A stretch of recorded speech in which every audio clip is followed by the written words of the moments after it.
Muitas pessoas têm tido seus sonhos destruídos pela falta de confiança absoluta em Deus.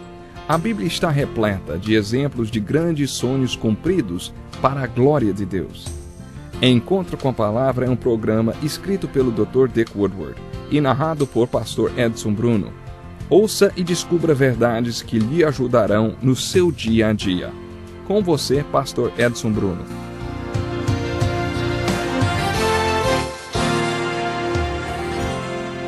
Seja muito bem-vindo para mais um programa Encontro com a Palavra. Estamos estudando a Bíblia juntos, do Gênesis ao Apocalipse. Estudamos os livros do Velho Testamento em 180 programas.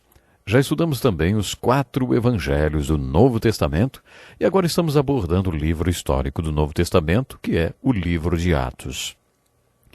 No final do último programa, falamos sobre um dos padrões da igreja do Novo Testamento.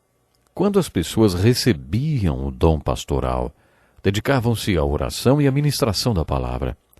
Para que isso fosse possível, aqueles que tinham o dom prático podiam dedicar-se à administração da igreja. Anos atrás fui pastor de uma igreja em crescimento. Quando ela já estava com muitos membros, algumas pessoas me aconselharam a fazer um curso para executivos que me ensinasse a analisar, organizar, delegar, supervisionar, agonizar, esse tipo de coisas. Não é incrível as pessoas sugerirem que eu estudasse os métodos seculares e a administração como se a igreja fosse um negócio. Eu sei que existem negócios envolvidos no crescimento de uma igreja. Muitas igrejas trabalham com grandes orçamentos, o que implica em negócios a serem feitos. E quem deve encabeçar os negócios? Francamente, não acho que deva ser a equipe pastoral. Creio que os pastores sabem muito bem para que foram chamados e podem dizer para a congregação: elejam pessoas que tenham o dom para essa área e deixem que eles cuidem disso. Deixem que eles assumam suas posições, porque nós vamos nos dedicar à oração e à ministração da palavra. Descobrimos outro padrão no capítulo 6 de Atos. Eles tomaram a decisão de separar diáconos e disseram: passaremos a eles essa tarefa e nos dedicaremos à oração e ao ministério da palavra. Veja qual foi o resultado. Assim a palavra de Deus se espalhava. Crescia rapidamente o número de discípulos em Jerusalém. É muito difícil para um pastor ser também o administrador da igreja.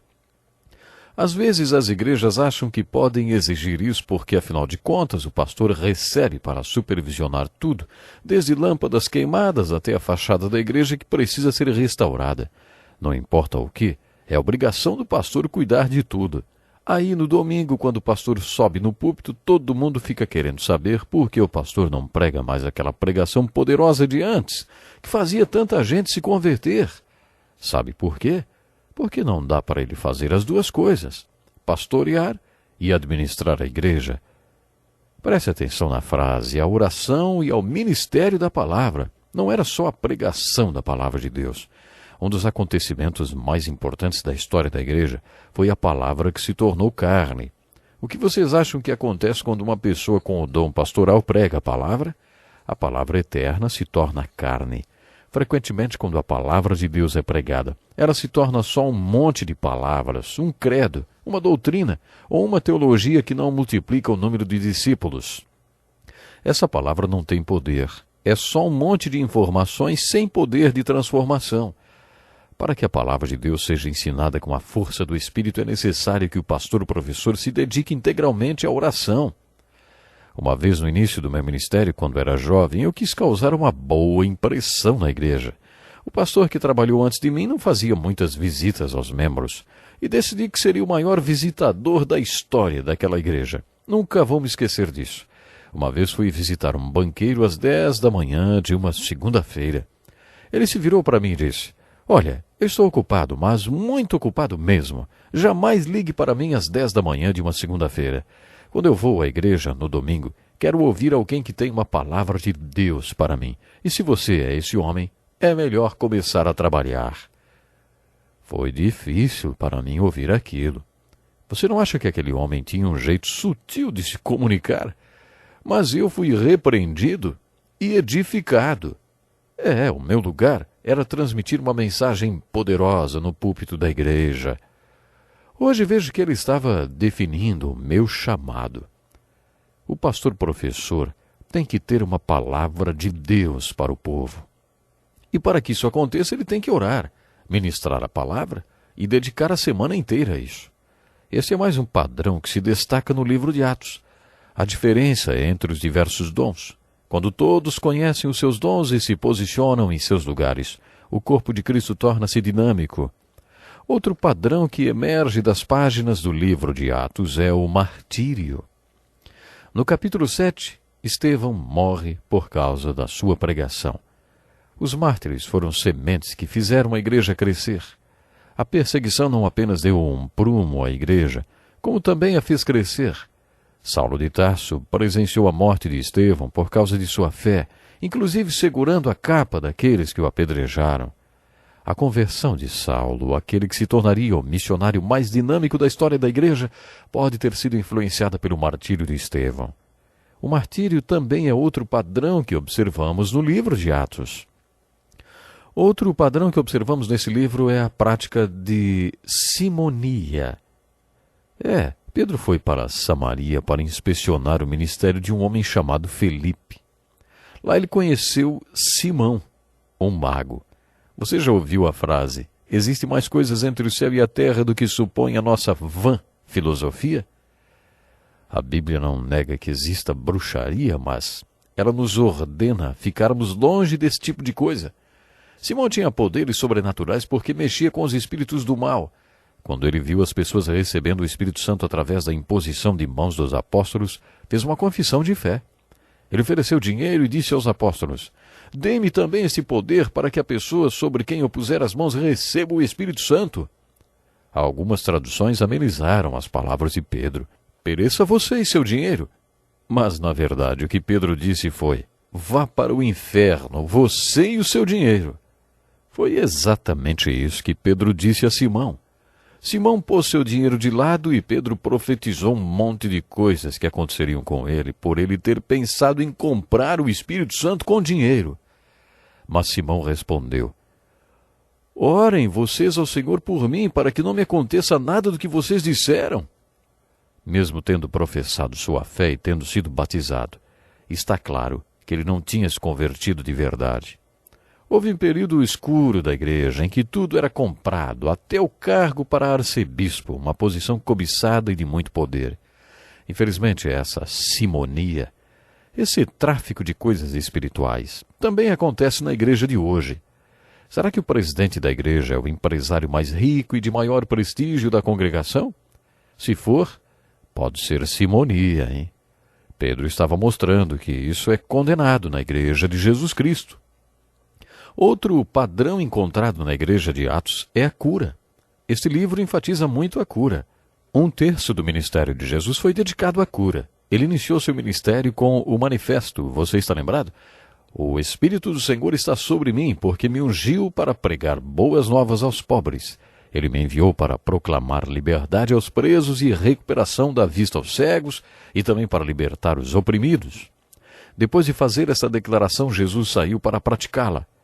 Vimos isso no Evangelho de Lucas. Quando iniciamos o estudo do livro de Atos, eu disse que este livro poderia ser intitulado Os Atos do Cristo Ressurreto através dos Apóstolos. O mesmo Cristo que usou 1/3 do seu ministério curando, na igreja de Atos, trabalhava através dos apóstolos. Lemos que quando Pedro andava pelas ruas, os doentes eram trazidos e colocados no chão, porque se a sombra de Pedro passasse sobre o doente, ele seria curado. Não é tremendo imaginar que a sombra de um homem passando sobre outro poderia curar? É muito bonito também. Esse é um detalhe de Pedro, mas todos os apóstolos curavam. O ministério deles dava muita ênfase à cura. No capítulo 3 de Atos, Pedro e João estavam indo para o templo e um homem estava sentado junto ao portão. Fazia 40 anos que aquele homem estava paralítico e precisava de alguém que o carregasse para aquele lugar. Ali ele mendigava aos que iam para o templo. Esse homem chamou a atenção de Pedro, que lhe disse, não tenho prata nem ouro, mas o que tenho, isto lhe dou. Em nome de Jesus Cristo Nazareno, ande. Não é fascinante? Hoje, em muitos lugares, a igreja é muito rica. Na verdade, certas igrejas têm uma riqueza incalculável. Já ouvi alguém dizer que hoje a igreja não pode dizer não tenho prata nem ouro. E outra pessoa respondeu, mas também não pode dizer anda. Pedro não tinha um tostão. Ele disse, não tenho prata nem ouro, mas tenho algo, e isso que tenho dou a você. No nome de Jesus, ande. Esse homem se levantou e andou, e não tinha como alguém duvidar do acontecido. A Bíblia conta que ele saiu andando, saltando e louvando ao Senhor. Durante toda a sua vida, por 40 anos, ele não pôde andar.